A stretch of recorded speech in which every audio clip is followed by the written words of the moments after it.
Opa, arratsaldeon otsailarenak egin du, 28. du gaur, hilabetea bukatzeko, liburua artean emango dugu guk gaur arratsaldea. Gatazka desberdinez ari diren liburuak dira, eta gatazka hoiei emandako edo eman beharreko konponbideetaz. Badakizue gainera liburuek azala eta mamia izaten dutela, eta egunkari batean azalarena izaten da hartu beharreko erabaki garrantzitsuenetako bat, ezta? Egunero, egunkarian ere, horixe lehenengo alean ze lerroburu izango itxia, baina ez isildua. Gerora ere lelo edo lerroburuaz aparte, lelo edo bintzat borroka baten ikurrere bihurtuko zen esaldia horixe. Beste batzuetan berriz, barruan izaten ditugu korapiloak eta bakarren batek aholku bat edo ematea txarra ez, jakiteko guretzatain makurra den egoera horretatik nola atera, ezta? Eta hori ipuinaren bidez baldin bada eta halako ilustrazioen bidez bada, errezagoa egingo zaie batez ere nerabezaroan ibiltzen garelako askotan orduanetan galduena, ezta? Gaur beraz ikusten duzue liburu artean esan bezala aurrena, egunero behar genuen Imanol Muruak idatzitako liburua berria itxi zela 20 urte bete diren honetan, egunero abiatu zela ere 20 bete baitira, batak bestearen lekukoa hartu zuelako ongi aski dakizuenez. Gerora berriz, editorial berezi batez ariko gara, Amesgile editoriala, norberak bere proiektuak aurrera ateratzeko besteen zai egon beharrean hartu eta egin, asko pentsatu gabe. Eta azkenik Ziortzak Arrantza etorriko zaigu, gure psikologa, eta gaur errua hitz egin behar digu, hor barruan izaten dugun sentimendu gogor horretaz. Gogoratu non topatuko gaituzuen Txiolandian, Itzokei Bekomarra EITB, eta postontzira idatzi nahi izan ezkero berriz, itzokei abildua eitb.com.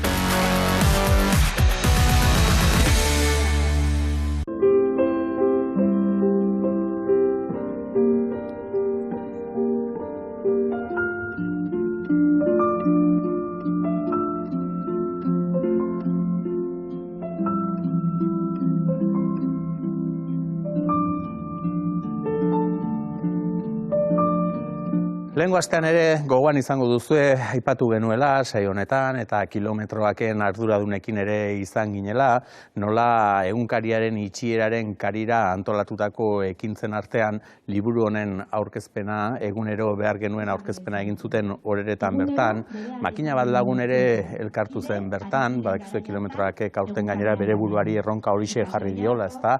Errelatoa adostearen garrantziaz, gure historia nondik gatozen noragoa zen. Eta horregatik egutegiak batzuetan halakoak baldintzatzen ditu, eta patxada nahikoa azaritzeko aukera handirik ematen ez duenez egutegiak, guk gaur astebete beranduago ere, baina nahi izan dugu liburua ahotan hartu eta bertan azaltzen direnak errepasatu. Hori bai, bertan ikusten duzue Imanolekin batera, Imanol Muruarekin batera, egunkarian bertan lanean aritutako eta auzi eta malgarri honetan protagonista izandako beste 11 lagun ere elkartu zirela. Minaiteko zauri bat ireki ziguten, bai guri eta bai gure langile, atxilotutako, baina baita gure langilei, eta euskaltzalei, eta euskarari, eta adierazpen askatasunari, baina, jendearen berotasunarekin zauriak erresago ez badira erabat isten, beti isten laguntzen du, mina eman ziguten, mina iteko asmorekin zuten, baina jendearen berotasunak sentatu zuen minori.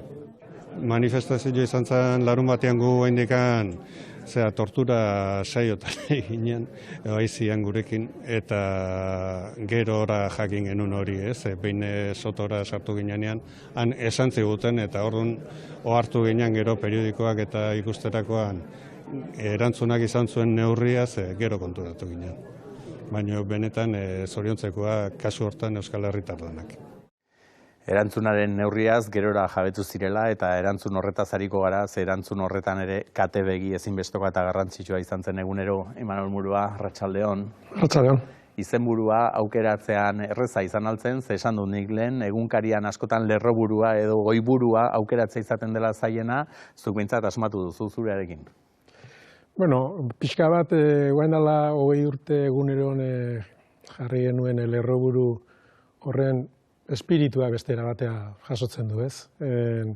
Itxia baina ez isildua jarri genuen guain dela 20 urteko hartan adieraziz, azpimarratuz itxiera hori, baina aurrera goaz, ez?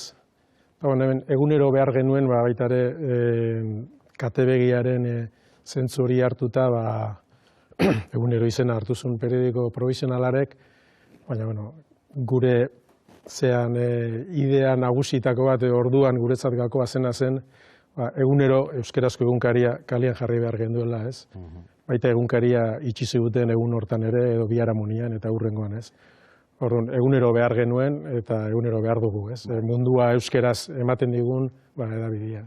Berria Elkar eta Jakinek kazetaritza, arnaz luzeko kazetaritzari eskaintzen dioten Aleka saileko liburua da, baina aitortza ariketa bat ere bai, ez? Aitortza ariketa bat bai egunerori berari, jakinda gainera, zuk aipatu duzu, nahiko efimeroa, historia laburreko egunkari bat izan zelako, 4 hilabete eskas, ez da, hortxe otsainetik ekainera bitartekoan, baina toki bat egin duena gure historian, besteak beste, simbolotik eta ikurretik ere asko izan duelako azkenean, ez? Guain dala 20 urtekoa gogoratzean, eta, euskerazko egunkariaren historia kontuan, batetik daukagu egunkaria eta gero berria, ez? Egunero ez daukagu edo ez daukagu hain presente, baina izan zen... Bien arteko zubia, lotura izan zen, eta sua piztuta mantendu zuena, ez? Hori da, hori oso garrantzitsua izan zen bere momentuan.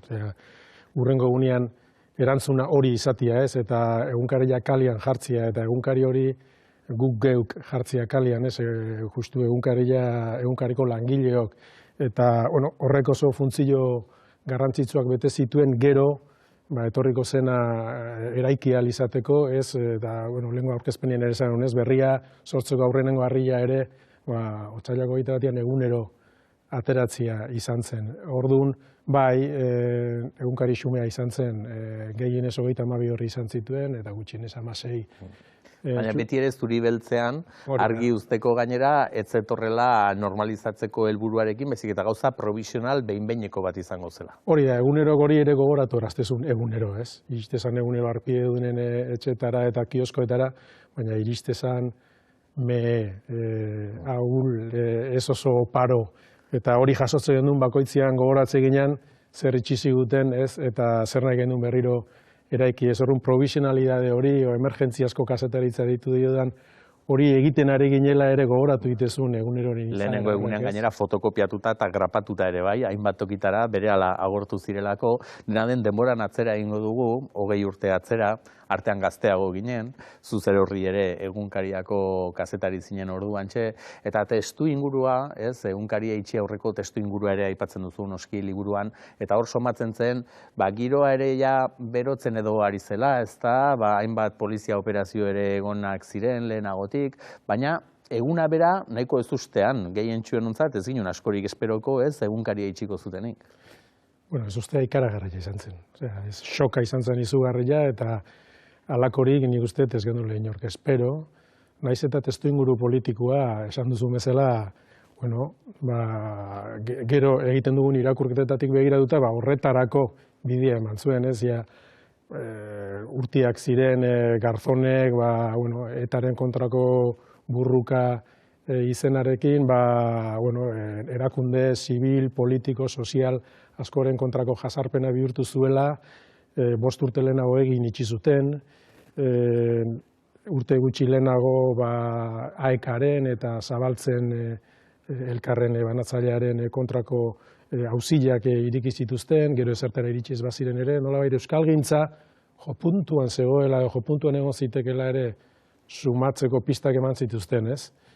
Eta bai, testuinguru hortan gertatu zen, eta olatu horrek harrapatu gintun, ez? Eta guain, garai hori bizi izan ez zuten hau kontatzeakoan, askotan zailagoa da, guk testuinguru politiko hori bizi izan genuen, eta nolabait hor kokatzen dugu, ez? Baina hori bizi izan ez zutenek, nola izan zen posibli hori, ez? Fiska, testuinguru politiko hori esplikatzia ere, beharrezkoa da, eta horregatik kapitulo bat eskaini. Eta horrela iritsi ginen, otsailaren 20ko goiz hortara, ez? Danak susto horrekin esnatu, batzuk goizago, besteak beranduxeago.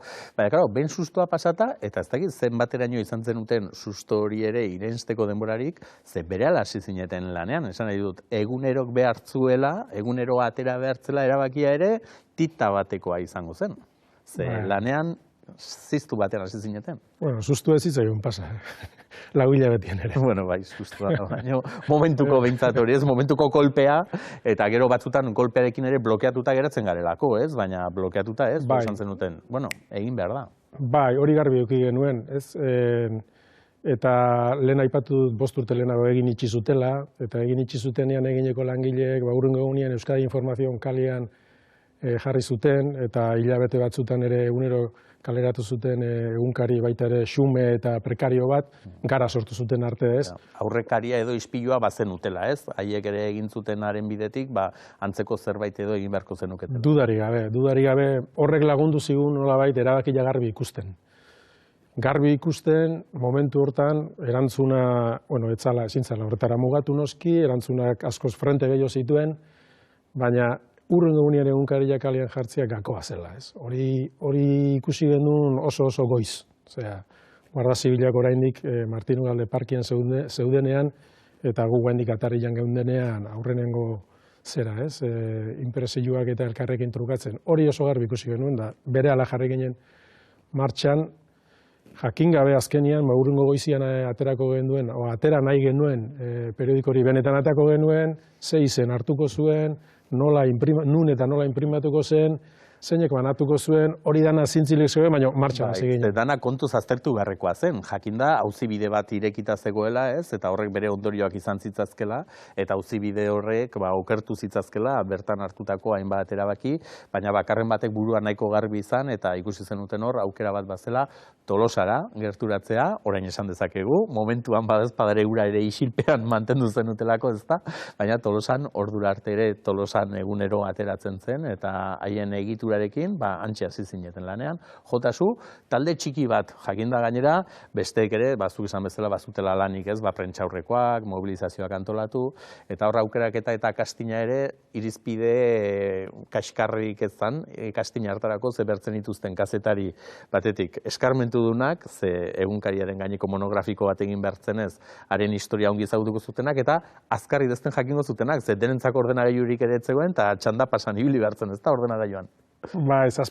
Zortzi zeuden hor guztira erredakzio txiki hartan, kazetariontzat 7, eta 14 ibili ginen ordenagailu bakoitzean bina kazetari, eta bai, veteranuenetako batzuk hor ginen, hain zuzen ere, atxilotuak zein ziren ere ondoen ezautzen gendunak, egunkaria sortzenen historia ezautzen gendunak, eta egun horretan 13 urte lehenago egunkaria sortzeko prozesua ere nolakoa izan zen ere kontatu behar zelako, eta hori ere importantia zelako, eta bai, baina hori da, egunkariko langile horien arteko gutxi batzuk bakarrik egin genuen hori, beste 1000 lan zeuden, eta han ikusi genituen gure lankidea, itxierari eman merzitzaion erantzunak eskatzen zituen 1000 lan horietan, buru belarri. Zuk liburuan diozu ezinbestekoa izan zela implikazioa.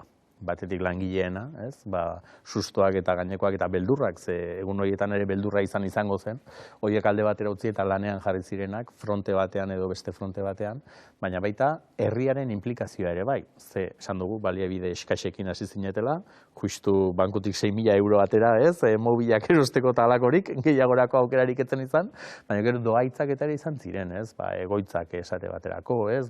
Iruñean, Eugenio Arraizak eta fundaziokoek eta bat utzi, gerora ere eta kontua luzatzen ari zela ikusita, bestelako egoitza Tolosatik atera eta ura ere bai, eta, hor ikusi zen, herriak behintzat bazuela nolabait ere laguntzeko premio hori eta laguntza hori bideratzeko modu bat ere izan zen egunero, ez?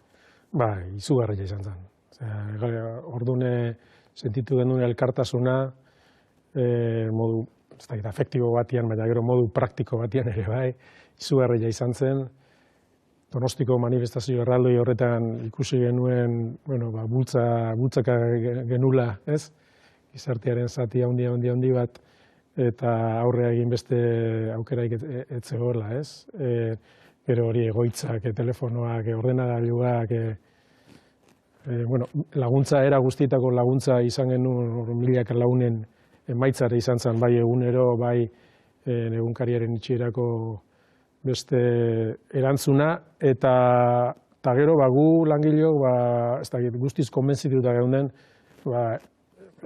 erantzun beharra zegoela, bageneukan lehen aipatu dute sorrera 13 urte lehenago sorrera eta egunkaria sortzeko prozesuak ere, bueno, bere zera izan zuen. Ere balio izan zuela. Bere zailtasunak izan zituen eta lan handia eskatu zigun eta hor parte hartzeko suerti eduki genuen oso kazetari gaztiak izan da egunkaria sortzeko prozesu batian.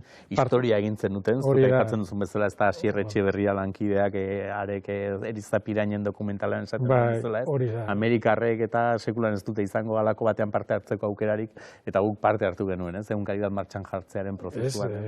Egunkaririk ez egotetik, euskaraz egunkaririk ez egotetik, egunkari bat egoterako pauso hortan, parte hartzeko, zuzenean parte hartzeko aukerak eduki genuen, da hori sorte handi bat izan zen, baina zailtasunak handiak izan zian, lan handia egin behar izan zen, testu ingururik onenara ez zitzaigun egokitu, eta hor parte hartziak, eta hasieran egunkari oso xume bat egitea lortziak, 80an, eta gero 13 urtetan ikustia egunkari hori nola hasi zen, nola garatu zen, nola joan ginen ikasten, nola lortzen ari ginen zerbait hobea eskaintzia urtetik urtera, nola egina sinesgarritasuna irabazten, eta hori golpetik, zuntzitzia, Guardia Zibilak zure etxera sartuta,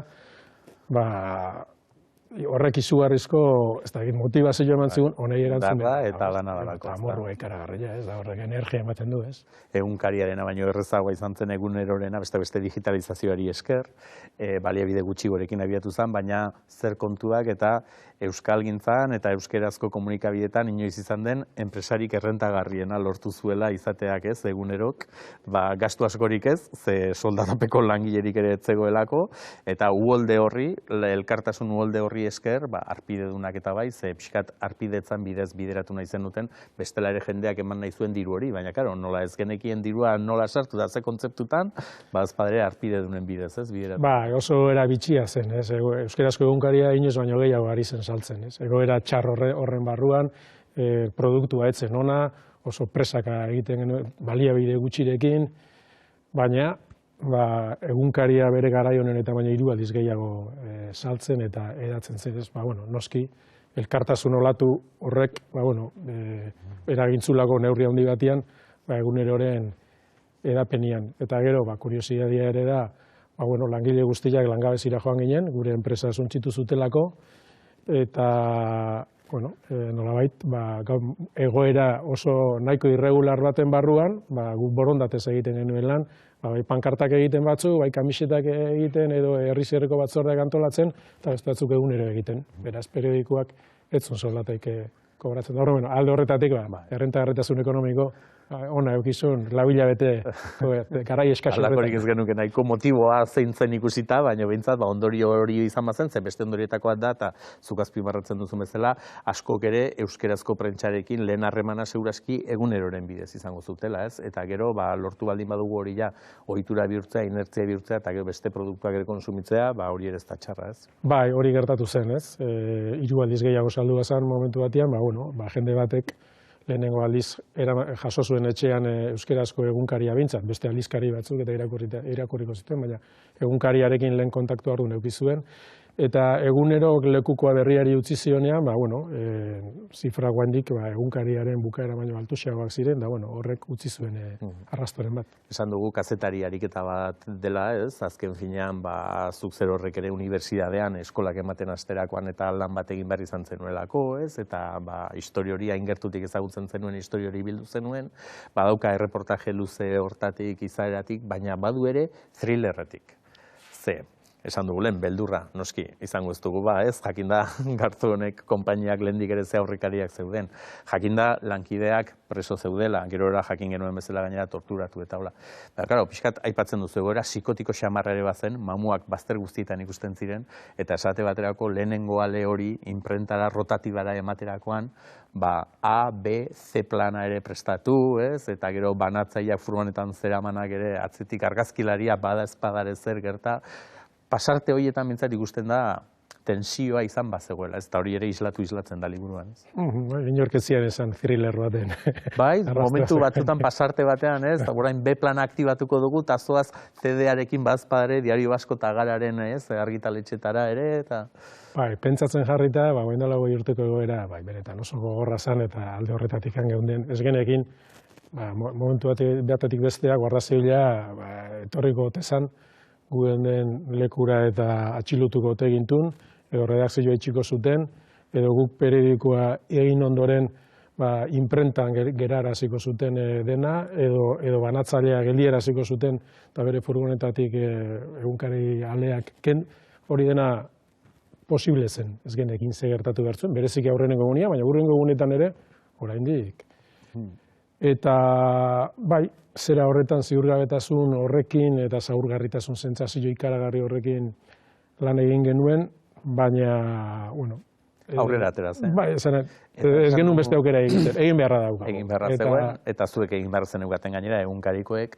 Lehenengo alea berezia, noski, zeukan simbolismoarengatik, salduena edo banatuena manifestazioaren alea izan zen, baina gero, 22. ere berezia izan zen, martxoaren 18koa, eta zu katal bat ere eskintzen diozu bombak izenarekin, ez? Bertan aipatzen delako, batetik Iranen kontrako erasoa ere orduan hasi zelako, eta ere, Loiola aurreko azkeneko bomba orduan jarri zutelako, baina gero beste bomba bat ere lehertu zelako, Madrildik zetorrena, ez? Nolabaiteko aitortza ere izan zenean, esan ez, torturatu egin gaituzte.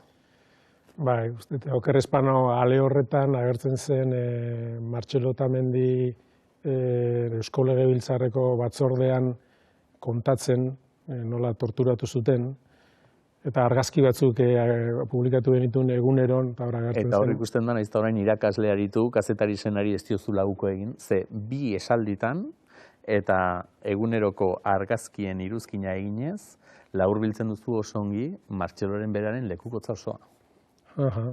Ez da gatozo guan nola esplikatzen dudan, baina guan dazkat argazkiak Martxelok esplikatzen zuen, batetik nola begiak estaltze zizkioten, nola flexioak eginarazten zizkioten, da hori 3 argazkitan ikusten da Martxeloren lekukotza, eta bai, orrialde horrek egundoko indarra du ez. Eta ale horren zera hori hartu nuen, gero, pixkatea, kapitulu horretan kontatzeko, egunero batetik informazio orokorreko aktualitatea jarraitu zuela, Irakeko bombak eta beste 1000 bomben jarraipena eginez, eta baina, beste, esaten baina egunkari aurrera saileko orrialdeko bomba dira, eta hor, kontatzen nuen ja, eta atzera egin, eta martxoak 18 ez, baina otsailaren 20 gutxiko Soto del Real egin genuen itxaronaldi hori, eta Martxelo Otamendi eta beste atxilotuak, Bermepean atera ziren atxilotuak,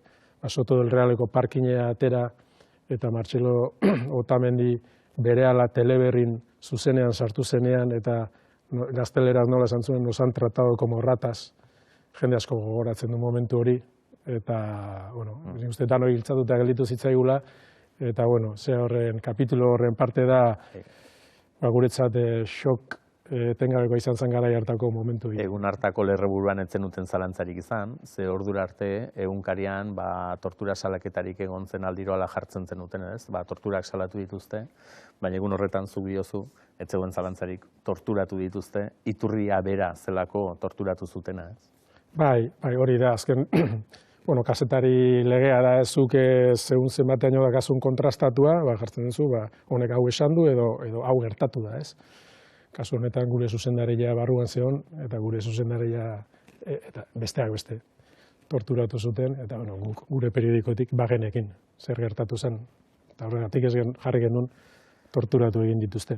Egunero bazen, egunkari bat, ez normala, ez normalizatua, baina ikur bat ere bazen, itxiera horren, eta gertatutako guztiaren kontrako ikur bat, eta zuzen ere lehen legebiltzarrean aipatu duzuna agerraldi hortan, eta legebiltzarrera ere iritsi izan zelako egunero bera fisikoki ere, eta izan zen ere ale hoiek balurrera bota ez, etaren panfleto bat da eta esan zuenik, eta olakorik ere bazen, kontrako saltzenik ere bai.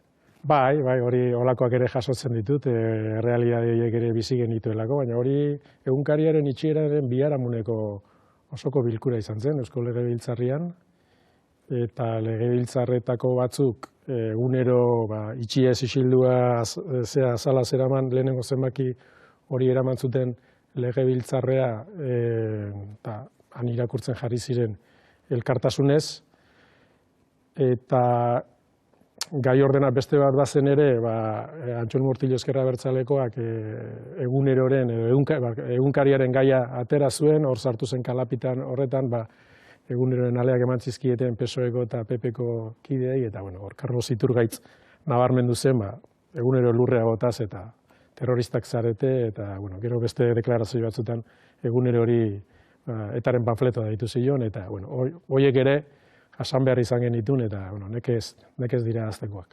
Baina argi zenuten egin bertzela aurrera, eta gainera komeni bakarrik ez, zilegiare bazela zuek zer horrek izatea ez, egunkariko langilek izatea, proiektu berri hori, ze egunero etzen izango beste proiektu berri bat aurrera atera hartzela, eta zuek atera beharko zenutela, naiz eta jakin orduantxe beste eztabaida bat ere piztu zela, ez? Eta Miren Azkaratek iritzia atalean eguneron bertan ere iragarri zuelako, Jaurlaritza prest egon zitekeela, bestelako parte hartze batekin edo beste proiektu bat abiarazteko, eta horrere kalapita sortu zen, ez? Herri ekimenekoa behar zuen, publikotik behar zuen.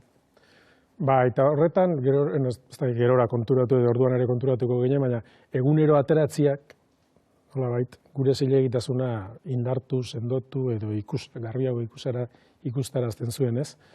Eta eztabaida hori egon zen, eta gainera egunero bera izan zen eztabaida horren plaza. Gure iritzi sailean atera ziren proposamen erabatekoak eta bestekoak, eta eztabaidaren muina edo gertatu zen Miren Azkarate Eusko Jaurlaritzako sailburuak iritzi artikulu bat bidali zuen, proposatuz Eusko Jaurlaritzak esku hartze zuzenagoa edo izatea egunkari berriaren sorreran eta beste eragile batzuren artean ere elkarlanean sortzea, nolabait iradokiz, ordura artekoa baino zerbait pluralagoa behar zela, eta langileok erantzun genion iritzi artikuluari, beste iritzi artikulu batekin, beste gutun batekin, independentziatik elkarlana. Titulua zeukana, adieraziz, gure ustez, eta guk uste genuela gure irakurleek ere lan nahi zutela, egunkariako langileoi zegokigula, itxi berri zuten egunkariaren ordezkoa ere sortzea, egunkariaren oinarriekin, eta, egon zen eztabaida bat, iritzi artikulu batzuk, eta, azkenian, guk uste dugu bide honetik jozuela eztabaidak eta berria sortu zen oinarriekin sortu ahal izan genuen. Eta laxe sortu zen ekainaren 21, baina bezperan eguneroren azkenalean eguneroren beraren eskela argitaratuta. Ordura arte egin beharrekoak eginda, ondo eginda, hortxe bukatzen zela eguneroren bidea. Egunero hiltzeko jaio zen. Nolabait, genekin aldi labur bateako produktua zela, eta gutako batzuk egunero egiten nahi ginen bitartean, gure lankeen arteko jende gehiago, aritu zen paraleloki, berria sortzeko pausuak ematen, ez? Gero danok, hor, bide horrekin bat egiteko, eta, normala da bezala, azkenengo zenbakian, lehenengo horrian ohar bat atera genuen, eta nik liburuan eskela deitu diot, ez detzan eskela, baina eskela itxura zeuka, pixka bat agur esaten zion irakurleari, eta titulu nagusia zen, bihartik berria. Zuk errepaso egiten duzu gainera, euskerazko prentsak, ze ale, ze mantxetak, ze egunkari desberdin izan dituen denboran, ze aldizkari, eta historia hortan egunerok egin zuela berez irrikitua, baita bizirik zegoen bitartean, eta orain denboraren poderioz ere bai, ze ez dakit Imanol ze ikasgai atera dugun garai hartatik. Ikasgairik atera baldin badugu, ze esaterako, eta itxieraren urteurrenaren egunean hitz egin genuen, eta aipatu zenidan nola unibertsitatean ikasleei ere, bazuk orduan, egun hortan atera zenien gaia. Eta ez dakit ze puntura arte, gazteek, unibertsitateko gazteek esate baterako, jakin badakiten ze gertatu zen, edo ze balorazio egiten duten haiek. Ikasleen artean, lenguan ikasle gaiai buruz hitz egiten hasi horretik galdetu nien, ez urtetan jaioak ziren, nik nire kalkulua eginen neukan, baina konfirmatzeagatik, 3. mailakoak dira eta 2002an jaioak. Noski ez dira goratzen. Baina oso rezeptiboak izan dira eta euskerazko kazetaritzan aritu nahi duen ikasleak formatzen ari direnek ezagutza gutxi edo gehiago handia daukate euskerazko hedabideen ekosistemari buruz, batzuk handia bat ez txikiagoa, gaztelerazko adarretako gutxiago, baina saiatzen gara baita ere haiei euskarazko hedabideen berri ere esaten, baina nik aste honetan eukideten sentsazioa izan da, zea handia, jakin-mina handia, eta ulertzeko gaitasuna handia baita ere, ez zaie iritzen beste planeta bateko historia bat, beste garai bateko bai, baina gure historia da, eta interesatzen zaie. Eta bai, pixka bat azkenengo kapituluan, euskarazko kazetaritzaren historia orokorraren barruan kokatu nahi izan dut eguneroren esperientzia, bereziki euskarazko egunkariaren eta aurrekarien eta aurreko saialdien eta berri emanaz, hori azpimarratzeko, ez? Ez ginen guazi, 19. mendian ja batzuk pentsatu zuten euskeraz, munduaren berri euskeraz eman nahi zutela eta horre lan ikaragarria egin zen, 19. mende bigarren erdialdean hasi eta gerora frankismo garaiko basamortua zehatuta, salbuespenarekin, baina horre evoluzio, gu bintzat aurreko ensordun gara, eta oain guk beste ale hau jarri genuen. Hori da, eta alde horren gainekoak jakin edituenak, hementxe izango duela liburuan, egunero behar genuen liburu honetan horren berri. Eskerrik asko Imanon, eta eutxi horri. Zuei, mila esker.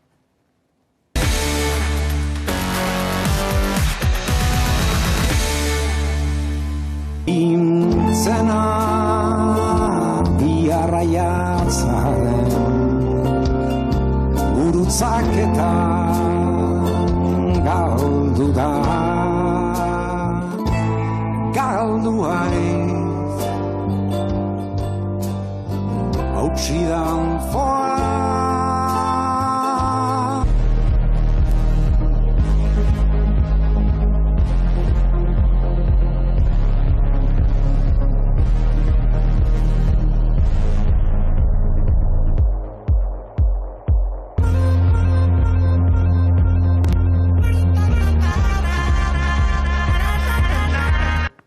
Meriendatzeko ordua akaso izango da, baina merendurako ez dakit, salda bero-bero hartzen badugu, egun hauetan hotza dagoela ikusita, ongi ez da. Liburu honetaz alaxe diote, salda beroa dela, bizirik dauden 6 istorio bildu dituelako besteak beste, Betzada, Urtazak, Arrantxaldeon Betzada. Betzaida, bai. Betzaida, Lasai urko. Izen originala duzu gero, eta izen original horrekin batek behar du ezinbestean ipuin kontalari, sortzaile, izena markatuta zen. Ba, eskerrik asko. Ez horregatik. Salda bero-beroa, bizirik dauden 6 historia bildu dituzu, ez da, korapilloak liburu honetan. Bai. 5 hizkuntzatan gainera, bertsioak, ez? Kasuntan euskera erdera. Hoxe, kaixo honetan, bai. Amez Gilen, zure editorialean bestela bai egiten dituzula kontu eta ipuin guztien eta 5 bertsio. Eta zuk hemen, ipuinetako batean diozu, liburua ez dela bere azalaren arabera epaitu behar, ez? Alegia barruari begiratu behar diogula, ez azalari, baina zure baimenarekin hori bai egingo dugu, ze azalaren artista ere, hementxe daukagu, Amaia Naberan, eta zuk zer horrek egindakoak dira, marrazki hauek ere bai, ez? Bai. Zure lehen esperientzia gainera, ilustratzaile lanetan? Bai, guztiz, principiante total, niri lana boldu jatenien izen nintzen pertsona bat beretzetik marrazkizek egiten bazena, Instagramen partekatzen bazena, baina norbere buruentzako eginiko lanak, eta proiektu hau heldu jatenien Betzaidan eskutik, gelditzu nintzen, alde batetik oso posik, baina beste alde batetik neure burugaz sortzen dozun inseguritate hori, ni gai izango etenaz, lan hau eitzeko, ez, orduen bai. Ba, izan zara, eta egin duzu. Esan duzuzuk Instagramen eta jarritakoak, ze, Betzaida, bertan ez, zuk atzemantzen ditugun ikusan zenuen. Bueno, nik idatziko ditut, idazten ere trebea naizelako, kontu kontalari ere ibiltzen naizelako, baina noski horiek jazterak orduan, ilustratzaileak eta alaxe hartu zen dituen, ez da? Saretik eta batetik eta bestetik. Bai, nire ustez ipuin bakoitzak, edo idazten duten gauza bakoitzak, behar du ilustrazio bat, ez da? Azkenean, gu mundu bat gehan bezala, eta hori daia dartzen da liburuan, ipuin bakoitza ere mundu bat da, orduan bai. Nik esan dut atarikoan, barruan izaten ditugun korapilo horiei, ze irteera eman, ze konponbide eman, halako pistarik ematen duzuela, baina, aipatu behar da, hau ez dela errezeta liburu bat.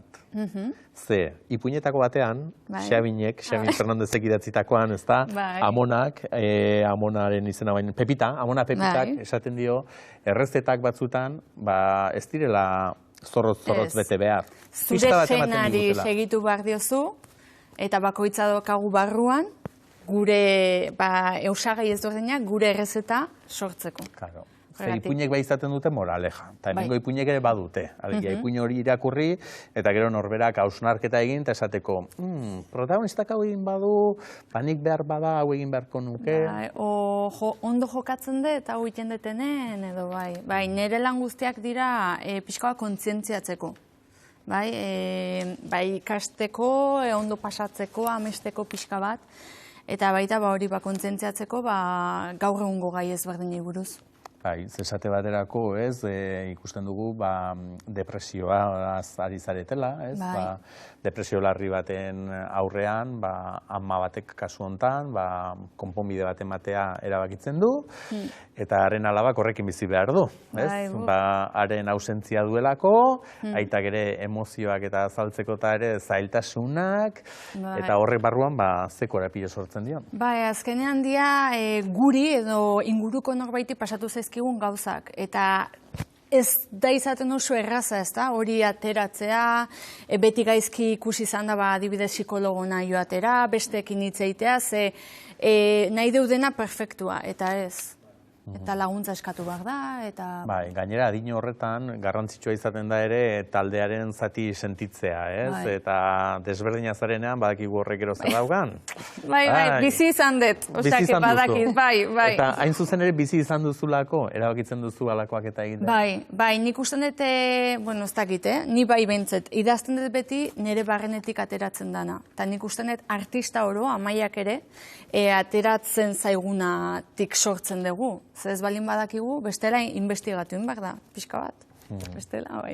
Eta zurentzat lagungarri izan ziren horiek, orain besteekin partekatu nahi dituz. Bai, inorrez egin utitzeko bakarrik, adibidez neska batek esaten zidan, gabonak aurretik, ama bat etorri zela, bere alaba ari zelako anorexiatik ateratzen, eta oparitu nahi ziola, eta esan ze ondo, aber laguntzen dion. Zanine etena, kasu honetan, zelenengo aldia da helduentzako idazten detena, da laguntzea, ez da, 10-12 urtetik gorako guztientzat. Beste iritzien zai egoten garen hortan, edo haiei begira egoten garen hortan, ez? Eta asteburuan 20.000 espezies de abejasekin adibidez, ez? Beharrak ez da izan duen eta ikusita, hemen ere bada, ez? Eri izeneko ipuinean, nola, batek, neska sentitu, baina... Ez dakila nola dagoen, azkenen zu jaiotzen zea, era batera, baina igual ez zera sentitzen horrela.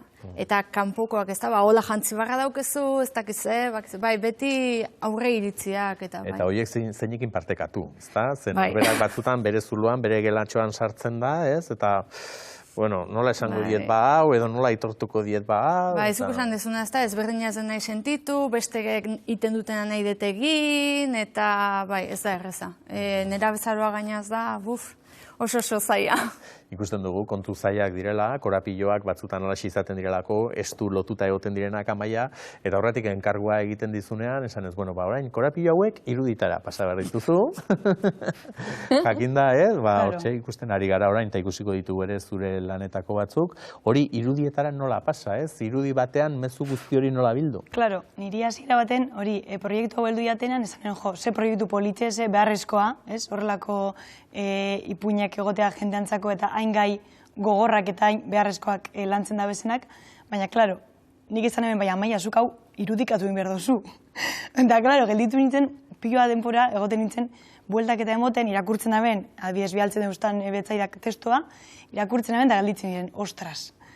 Eta oin hau, atara zure barrutik, klaro, ganera, kasu askotan, sentido altzera identifikatute punto batzuk kasu, baina beste asko, ez duzu zeuk zeure azalien bizi, ez? Orduen, begual eskatzen hemen laguntzi, begual gai batzun inguren, begual ezagutza gehiago eukitze ben pertsonakaz, begual zuke hemen zeuz edo zu ondo noa, ez, betzaile gazu askotan komentetan hemen, uste dozu irudia ondo doala tekstu honegaz, klaro, hain gai pertsonal eta gorrak izen da, oso kontuz nahi nabezen landu, ez? Oso erreza da, hain kasartzien nahi barik, eta horren bai egiten naben oso kontuz, oso pauso, eta, azkenan, bai, posi gelditu nintzen emaitzagaz, baina bai, kostau jaten asko, hain gauza pertsonalak nigandik ataralizeti, eta modu politx eta oso errespetu falta balko baten islatzi ez. Bai, esan duzuzuk, horietako batzuk ezen ikula bizi, baina bestelako korapilo batzuk ere bai, eta zuzer horrek ere, sare sozialetan eta ere partekatu izan duzu, ez, esaterako, barruan ere borroka bat sentitu izan duzula inoiz,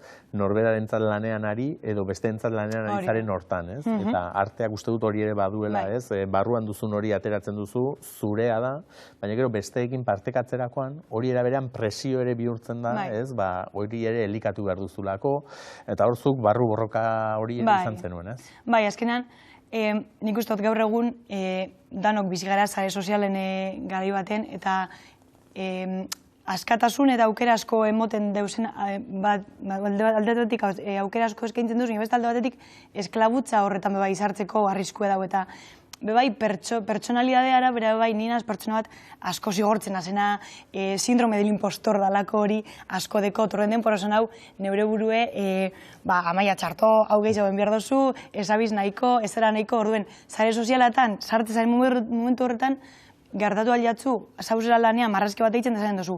Niri guztetan jat, baina guzteko jako jentiri, eta klaro, puntu horretan, bai, izen bezala kontziente, lehenengo eta behin, zeuri guzteko behar jatzula, ze horretan sartzen bazaran, inoiz ezala egongo gustora eta frustrazio puntu horretan bizitzek ez deu merezi du lan artistiko batera dediketan zarenien zeure gustorako.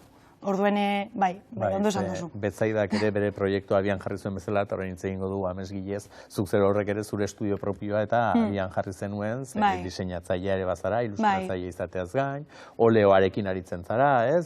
Logoak eta ere oleoakin eta egiten dituzula ikusten dugu, oleoa bera egurraren gainean, eta bueno, gustatzen zaizu pixkat esperimentatzea, ez? Bai, hori da. Claro, da orduen, zeuk esan duzuna gaitxik, azkenen niretzako hobi bat edo momentu polit bat dela neure buruntzako da lasaitasun ez egoteko hori bihurtzie nire buruentzako esklabutza emozional baten, hori zan nire duda hori ez, baina bai ni izatez profesionalki diseinatzaile grafikoa naz, baina gero bai itzen du ez, hori horrelako lana betzaile gazen duten moduen, ilustratzaile moduen, eta niretzako bai dire pasio bat eta hobi bat, beraz, hor dau beti duda hori ez, noiz dan zuretzako, noiz dan munduentzako, eta horren artin beti dago ari fin bat, eta hor zabiz beti denbora guztien. Gero gure psikologak ziortzak ere ipatuko digu, baina bizitza ez da beti arroxa kolorekoa izaten, maiukiak ere goxoak izaten dira, marrubiak, eta zuk izan ere alaxe duzu, maiuki artean, beraz, pentsatu nahi dut, korapilo hori behin askatuta ere, aurrera egin, eta ikusi zenuela, bueno, aurrera hona nire marka horrekin, ez? Eta zarean eta ere topatu nahi zaituenak, alaxe topatuko zaitu, ez? Maiuki artean. Hori da, bai, esan hemen bitu, baietzkoa emon eskero aurrera, azkenean norbere buruekiko maitasun hori egunero lantzen da, eta ni ondino prozesu horretan hau, naiz da liburu hau eta plazer hauki izen liburu bat nire ilustrazioak esagoteko ondino ez sinesten askotan, ez? Esaten duzu, hau nik indot, baina, bueno, suertia izen da, ez? Eta orden bai badalanketa, baina oso pozin hau, eta garrantzitsuna baia dela, zuk ez baduzu sinisten, besteek esaten badizute, eta zuk esango zenion, bira, enkarguarekin bete-betean asmatu duzu, ze nik eskatu nizuna egin zenuen, eta zuk zer horrek ere badakizulako ez da pixka tontatik bertzaida, ze zuk zer horrek ere izan dituzu, denok izaten ditugun bezala, gure bizitzan momentuak, hobeagoak, kaskarragoak, zu Europan barrena zen biltzan, munduan barrena, pixkat beste kulturak eta ezagutuz, hemengoa ere bertara eramanez, sormen handikoa izaki, seguraski legorreta bera ere txikia geratuko zitzaizulako, eta orduan mugak gainditu eta hortxe Europan barrena, baina gero bizitzak ematen dituen kolpe horietako batean, aita hil, eta orduan etxera itzultzea erabaki zenuen, eta arrezkeroztik ipuinak idazten, gozoak egiten, eta amona zaintzen. Baita, denetik. Alaxe aritzen zarela, eta orduan klik bat egin zen zure buruan, ez? Bai, bueltatu nintzen, eta ez nekin zer egin, gainaz pandemia hasi zen, eta, bueno, pila bat inspirazio jasotzen hasi nintzen, eta esan nuen, benga, idatzi. Egia da, betidanik olerkiak idatzen dituela, baina, bueno, beste gabe. Eta gero hasi nintzen hori topatzen argitaletxeak, eta bueno, oso zaila zegoen gauza, eta amak santzidan, benga, guk egingo du. Nik egingo dut. Gure amengatik ez balitz. Baina ideiarek emantzizun, bultzadarek emantzizun, zetar bada bestela zaila ongo ginen, eta amak santzizun. Beste inork ez digula argitaratzen? Guk argitaratzen. Bai, gainaz nina oso zeo zer nahi baldin badet, kostatu arren, egin, da jun egiten naiz. A ber, nire beldurrak ere badauzkat, Eta idazten deten zeo zer beti esatet, iritsikote da, ez, baina, bueno. Baina, bueno, Barrutik Galaxe sortu atera. zenuen amesgile. Bai, Zuk amesgile. zure bai. editoriala propioa sortu zenuen, Bai. eta izena ere pentsatzen dut ez dela kasualia deutxa izango. Ez, ametsak sortu nahi ditut. Lehen esan duten bezala, aurrak eta aurrak ez direnak, ikasteko, amesteko eta ondo pasatzeko. Eta gu hemen korapilloen inguruan ari gara, baina hor ikusten dugu aurrentzat eta txikientzat, eta bueno, helduentzat ere bai, ez? Maixa ere hortxe daukagulako, alaxe sortu dituzula ale guzti horiek, ez? Bai, pixkatia hori kontzientziatzeko, emozioak, musu eta besarkadak oso garrantzitsuak direla, euskal mitologia eta berdintasuna, naturaren zainketa, plastikoaren inguruan, beldurra, veganismoa ere bai, aurrek ikasi dezaten pixka bat. Dira ipuinak ikasteko. Osea, ez da, hau inbar dezu, ez. Nik usten eta aurrei eman behar zaiela herramienta ezberdinak, beraien burua betetzeko gauz ez, eta gero beraiek ikusiko duten nundi joan. Ez da autolaguntza liburu bat, ez da esatearena, egin behar duzu A, B eta C. Hoxe, ez. Nik ematen dizut hau. Pista batzuk emango dizkizu, eta gero zuk erabakiko duzu, hortik aurrera zer egin. Bai, eta gero aurten ere gauza berriak datuzte. Oso aurreratu aldaitezke, bai. Bueno. Musia baldin bada, galesti saltzen bada, ez baino. Bai, bueno, helduentzako dator 5 entzumenen liburu bat, romantiko-erotikoa. Hemen dibidaiatzen da, eta bai, hola guztien dut. Eta txikientza dator musu eta besarkada magikoak.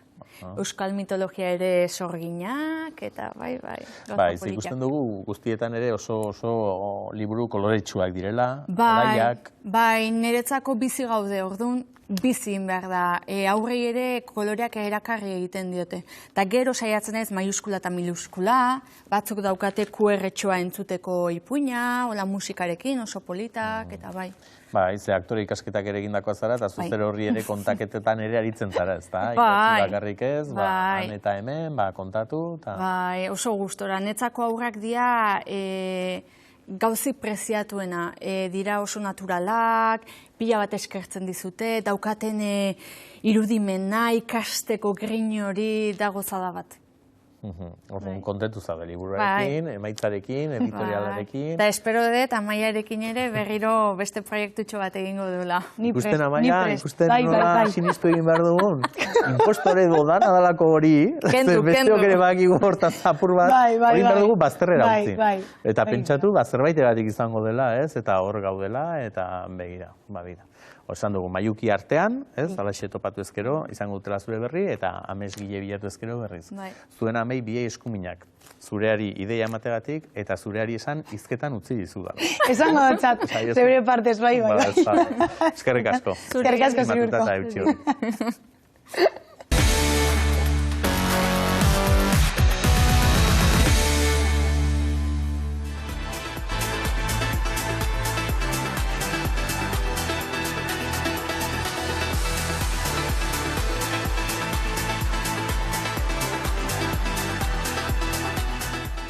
Parentesi bezalako ekitaldiak nik usteet garrantzia handia daukatela, jakiteko zer dagoen merkatuan, zertan ari dan bestea, zer dan tendentzia, nun jarri beharko genituzken indarrak, partekatzeko informazio hori oso ondo etorriko zaigu.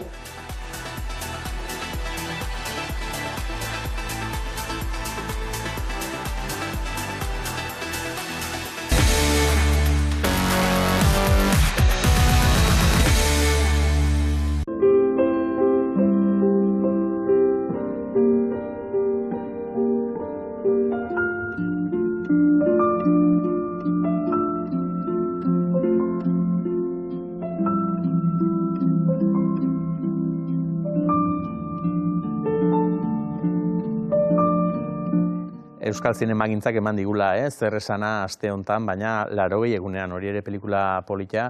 Eta inor gutxi jabetu zen, protagonistek Maite eta Asun izena zutela, Ziortza Garrantza, zen Maite eta Asun elkartuta. Ikusten? Izugarri polita pelikula egia da. Bueno, nik ere truekean eman beharko dizut, zezuk ni normalean irakasgaiak ematen dizkidazun bezala, bira, hori gaur bintzat erakutsi dizut. Gaur gai garrantzitsu bat egin zatoz. Bai. Ze susmoa daukat, ladreilu baten gisa bizi izan dugula askotan gai hori erruduntasunarena, kulparena. Ze, klaro, esaten dizute, lasai, ez daukazu kulparik, ez daukazu errurik, baina gero norberak barruan bizi ohi du hori. Eta, klaro, horrek ez digu bat ere mesederik egiten. Bat ere, eta izan ditzazkegunik sentimendurik txarrena da azkenean. Txarrena? Bai, azkenean, bueno... Gorrotoa bera baino txarragoa? Bai. Ze printzipioz badauke, sentimendu guztik daukate funtzio bat, ez? Orduan printzipioz sentutzen duzu gorrotoak, eta gorrotoak laguntzen dizu, ikusten zertaz babestu behartzaren, zertzaizun gustatzen, limitea jartzen, edo ez da tristurak, ez? Berak erakusten dizu bai, ze gauza zen euskan orain ez dituzunak, baina orduak azkenean ez du iragan aldatzen, orduan printzipioz agertu beharko zen, baina momentuan ia desagertzeko.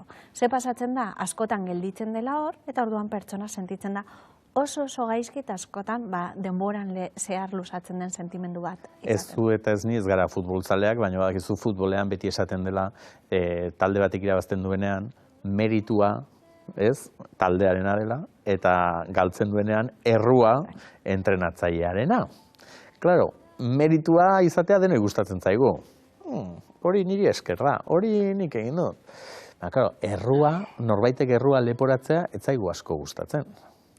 Ez, eta are gehiago ikusten badugu arrazoia daukatela, edo pentsatzen badugu arrazoia daukatela, ez? Agian, azkenan nola sortzen da errua? Pentsatzen dugulako, epaitzen dugulako gure iraganeko pertsona hori, eta gure ni erreala eta gure ni idealaren artean ikusten dugunean desberdintasun badagoela, ez? Orduan, orain, pentsatzen dugu, zer egin beharko nuke olako egoera batean, eta epaitzen dugu gure iraganeko ni hori, eta pentsatzen dugu, jokatu beharko nuke ez dakezein modutan, baina momentu horretan ez genuen nola baloratu. Nola izateko, ni erreala eta ni ideala, aipatu dituzu, ni erreala ez da heltzen, ez da iristen ni idealaren mailara, ez? Eta ni idealak hau egin beharko luke, baina ni errealak ez du egin. Hori da, edo oraindik gehiago ez gauza da, momentu honetan, daukat informazio bat, momentu hortan agian ez neukana. Orduan, klaro, eraikitzen dut momentu honetan nire ni ideal hori, ez? Pentsaten dut, klaro, eske bida, ez nintzen konturatu, gauzak joazte ondo eta ez nengoen adi, baina baitzen dut orain momentu honetan daukadan informazioarekin horregatik, hain da sentimendu txarra. Ze orain, baitzen badut, iragan ezin dut aldatu, eta gainera ematen du ez didala ematen aukera gero ikasteko zelan eralda dezakedan azkenean ere etorkizuna, ez? Orduan gelditzen aizor, iraganeko kontu batekin askotan, errudun sentitzen, eta ematen du, ez dakidala zelan bideratu behar dudan azkenean erru sentimendu hori. Baina gakoa da, guk gure burua epaitzen dugu, edo kanpokoek epaitzen gaituzte. Ze, desberdina ere izango da, ez? Nik izatea, hau egin duzu, eta orain zure erruaren gatik, nik ez daukat hau egiterik. Edo, norbera sentitzea, ostras, zer egin dudan, ze begira zer egin dudan. Hor ez dakit, batzutan, gehiago kezkatzen oten gaituen bestearen salaketa horrek norberarenak baino. Bueno, nik uste biak, ez? Normalean, eta denboran igual, denboran zehar gehian irauten duen errua normalean izaten da guk leporatzen dioguna gure buruari agian kanpotik entzun genuelako momenturen batean, eta gero barneratu izan dugun sentimendu hori, ez? Baina gero azkenean da gure buruarekin zagian beste pertsonak esan digun momentuan, eta gero bizitza horrela jarraitu izan du, eta agian ez da hortan erreparatu gehiago, baina agian geure buruak bai, eta hor gelditzen da horri bueltak ematen zelan jokatu genuen, eta zelan jokatu beharko genuken balizko egoera batean, ez? Orduan, zentzu horretan nik uste dut biak datozela bat sentitzea erru sentimendu hori, eta ikusi behar dugu azkenean zein da erru sentimendu hori erreparatzeko modua? Barkamena. Barkamena? Baina gure buruari ere barkatzea. Hori da. Claro, askotan, pentsatzen badugu, amorruan zelan sendatzen da amorrua, beste pertsona barkatzen, ez? Eta azkenean erru sentimendua zelan lasaitzen da edo erreparatzen da bai, barkatzen, orduan, ikasi behar dugu bai gure burua barkatzen. Eta oso zaila da urko, ze batzutan, pertsonak epaitzen dute euren burua asko gogorrago, agian beste pertsonak epaituko zituzten baino gehiago oraindik, eta orduan ikusi behar dugu zelan barkatu, ulertzen orain daukagun edo orain garenak, ez ginela momentu hortan, ez? Eta orduan ezin dugu, ez da bat ere maitakorra epaitzea gure antzinako ni hori, momentuan jokatu genuen geneukan informazioarekin, eta jokatu genuen, pentsatzen genuen modurik onenean, eta orduan oso okerra azkenean gure burua hola epaitza, eta barkatu beharko genuke jokatutako modua ere. Honen atzean badago eta askotan aipatzen dugun, jaso dugun hezkuntza batez ere erlijioari lotuta, ez? Norbaitek behar duela errua eta norberak epaitzeko beti behar du epaiketa bat, eta epaiketa horretan beti ateratzen zara gaizki, zezuk egin duzu hau, eta orain begira ondorioak, eta hortik badu zerbait edo bestela ere gauza naturala. Hortik badauka gehien, azkenean, urko bai pentsa, kultura askotan ez dela existitzen erru sentimendua ematen du, bai, baina, bueno, askotan, erlijioa ez dagoen kultura horietan, edo beste erlijio batzuk ematen direnak, baina ez guk daukagun erlijioa azkenean, ez dira fijatzen hainbeste, edo ikusten dute azkenean ikasteko modu bat bizitzen ditugun esperientzi guztiak, eta ezen beste erru sentimendua. Azkenean erruduntasuna gelditzen da hor, gelditzen da momentuan, ze pasatzen zen lehen, agian juten zinen epaisanera, epaisak esaten zizun zelan erreparatu mina, eta ja horrekin gelditzen zinen apurrez lasaio. Baina orain gauz beste momentu batean, non erru sentimendua mantentzen den, eta askotan ez dakigu zelan erreparatu, orduan pertsona gelditzen da galduta. Zeia askotan ez dago apaiz figura hori, ez, berak lasaituko gaituena, eta orduan pertsona gelditzen da askotan hor ez dakiela zelan bideratu errua. Orduan ikusi behar dugu, errua dela sentimendurik gatzena esango nuke, eta ikasi behar dugula ere bideratzen, zer ez da bat ere lagungarri, hortik ikasi dezakegu agian, ez? Pentsa, bale, honekin zer ikasi dezaket, eta beste goera batean zela jokatuko nuke, eta ja. Gaur, Aitorrek, lankideak Aitor Zabaletak esan dit, eta gainera ondo, ohartarazpen egokia izan delako, desberdindu beharko genukela errudun edo arduradun. Ez? Errudunak badaukalako konnotazio kaskar bat, txar bat, ez? Hor epaiketa bat badagoelako, edo arduradun bat, ez? Hau gertatu da, zein da arduraduna? Erruduna baino, zurea da ardura, zuk egin duzulako, edo egiteari utzi diozulako, baina hor ez dagoela epaiketarik, ez? Superona. Bai, hola izan beharko zen, ez? Azkenean, erru agertzen denean ematen du zigor baten zain dagoela, ez? Zein da erruduna, bale, eta zer egin behar du erreparatzeko, ez dakit, zigorren bat jaso, edo zerbait, baina zein izan da arduraduna, baina printzipioz arduraduna izan da, ez du ezer, azkenean ez du jokatzen nahitan, ez? Orduan, hola jokatu behar du, bueno, hortik ikasi eta beste egoera batean, agian beste modu batean jokatu. Eta ez dauka horrek konponbiderik. Esan nahi dut, errua beti egongo da hor, eta norberaren esku dago izkin egitea. Bai, bueno, azkenean naiz eta jokatu gustatuko litzaiguken bezala, agian ondorioak ez dira nahiko genituzkenak, ez? Askotan pentsadibidez egoera bat, ez? Agian daukazu bronka bat pertsona batekin eserratzen zaret, eta beste pertsona hil egiten da. Askotan, horren ostean, ematen da errudun sentimendu bat. Agian pentsatzen dezulako, azkenengo hitzak izan ziren oso txarrak, edo ez nintzen konturatu, ez nion maite nuela esan, ez dakit. Eta hor sentitzen zera errudun, baina ja ezin duzu ezer aldatu, eta gainera momentu horretan, agian ez dakit, aserratu zineten beste egoera bategatik, eta sentitzen zenuen sentsazio horiek eta sentimendu horiek ondo zeuden, baina zenekin beste pertsona hilko zela, zetzizun abisatu, orduan, hor zer da aukera bakarra, kudeatu, ulertzen azkenean eta barkatzen zure burua, jokatu zenuen modua izan zela. Eta hori zerbait positiboan bihurtzea, ez? Ze behar bada momentu horretan, gogorra izan zara zure buruarekin, epaitu duzu zure burua, erru hori bota diozu, baina gero ikusi duzunean hori bihurtu gauza positibo baten, zen ez, saiatuko naiz urrungoan alakorik ez egiten, edo jakin badakit alakoak egiten ditudanean, gero ez naizela ondo sentitzen, edo... Hori da. Eta normalean, errudun sentitzen garenean, normalean bilatzen dugu ere beste pertsona gu barkatzea, ez? Azkenean, gu lasaiago sentitzeko, eskatzen diogu barkamen, eta hori oso ondo dago, azkenean erru sentimendu horrekin konektatzen dugunean, agian beste pertsonari barkamen eskatzea, baina egia da batzutan, agian beste pertsona hori ez dago, eta horregatik kostatzen zaigu oraindik gehiago, ez ikuste dugulako ja, ez dagoela biderik barkamena eskatzeko, eta orduan hori ikusi behar du, agian barkamena idatzi, edo zerbait hor gula zaiago gelditzeko, eta zuk esaten desuna horri buelta eman, eta ikusi, zela jarraitu dezakegun aurrera azkenean bizitzan, bai, ez? Onartu zia pasadena pasada, eta orain zelan jarraitu aurrera. Bai, beste batean hitz egin beharko dugu badelako jendea barkamen eskatzen dizula guztiaren gatik, ez? Zapaldu izu barkatu. A ber, lasai, neurrian, ez? Bueno, hori autoestimarekin oso lotuta dago. Horregatik, pentsatzen dut, imaginatzen dut. Hori beste egun baterako etxeko lanak. Gaur momentuz, kitxo, ze denbora ere pasada, eta errua nirea da. Beraz, eskerrak ez dan kaltea hondirik izango. Bihar arte, gure ikuslei, eta zuri berriz, 15 egun barru arte. Da gogoratu gu bihar ere hemen izango dela, betiko orduan. Ordura arte, txintxe bili, eta izan.